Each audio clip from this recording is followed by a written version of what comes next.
Entre sollozos, Naima ejercía el derecho a la última palabra ante los miembros del Tribunal de Jurado. Ellos son los que desde este miércoles deliberarán sobre el crimen que cometió en marzo de 2019 en su vivienda de la Barriada del Príncipe. Allí arrebató la vida a su marido asfixiándolo con una bufanda. La clave está en determinar si ese crimen fue preparado a conciencia o si por el contrario supuso el final fatídico de un arrebato después de una discusión. El Ministerio Fiscal ha endurecido su petición de cárcel tras escuchar las testificales esta mañana, pasando de pedir 14 años de prisión a 17. Considera que no concurre el atenuante de confesión. También lo ha hecho la acusación particular, que ha pasado de solicitar 20 años de cárcel a 25, además de reclamar que se le retire la patria potestad sobre sus hijos, considerando que existe un agravante de parentesco y otra derivada de la acción sorpresiva de la acusada sobre quien era su marido. En la sesión de este miércoles se ha podido escuchar la declaración de varios testigos, la del guardia civil a quien Naima confesó que había matado a su marido, también la de los primeros policías nacionales que entraron en la vivienda y comprobaron la existencia del cadáver de Abdelmalik. Los familiares directos del fallecido también han declarado para negar que entre marido y mujer existieran episodios de malos tratos. Pero si hay que destacar dos testificales relevantes, estas han sido la de la médico forense que examinó el cadáver y la de la propia acusada. La perito ha explicado a los jurados cómo se debió producir la muerte, mediante estrangulación a lazo.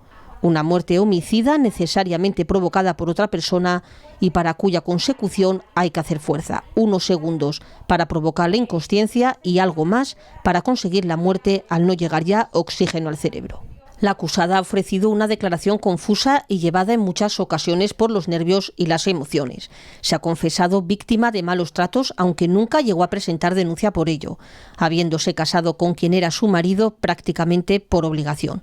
Perteneciente a una familia muy pobre de Marruecos, trabajaba por la mañana limpiando casas en el centro y por la noche en la vivienda de la familia de Abdelmalik, a quien conocía desde niña. Naima confesó que todo el príncipe sabía que la maltrataban, pero nadie la ayudaba. No denunció esos hechos por miedo y por vergüenza. La noche previa al crimen, Abdelmalik la había insultado y amenazado de manera constante, y esa mañana ha declarado que llegó a pegar a una de sus hijas con una correa. Cuando volvió a casa, la discusión siguió en aumento cuando Abdelmalik hizo uso de un cuchillo para atacarle. Naima, frente a un maniquí colocado en el escenario del tribunal, ha ejemplificado cómo fue el momento de ese arrebato. En la lectura de los informes con las conclusiones, el representante del Ministerio Fiscal ha expuesto que la culpabilidad de Naima es un hecho probado por su propia confesión, siendo la clave de esta historia cómo se produjeron los hechos. Y es que Fiscalía no se cree el relato de la acusada, ya que su versión de que no llegó a apretar el cuello de su esposo para causarle la muerte choca frontalmente con el examen presentado por la médico forense. El letrado de la acusación particular, por su parte, mantiene que Naima es una asesina, no una mera homicida, que actuó por sorpresa sin que su marido pudiera siquiera defenderse. Por su parte, la defensa de Naima ha reconocido en su exposición ante los jurados que nunca han negado el crimen. De hecho, han dicho que ha sido la parte más honrada y sincera en todo este procedimiento. Eso sí, dice que lo que ocurrió aquella fatídica mañana fue fruto de una relación marcada por los malos tratos y fruto de un arrebato. Después llegaría el arrepentimiento que motivó que Naima confesara lo que había hecho ante un guardia civil, el primero que se encontró en la zona de la Almadraba.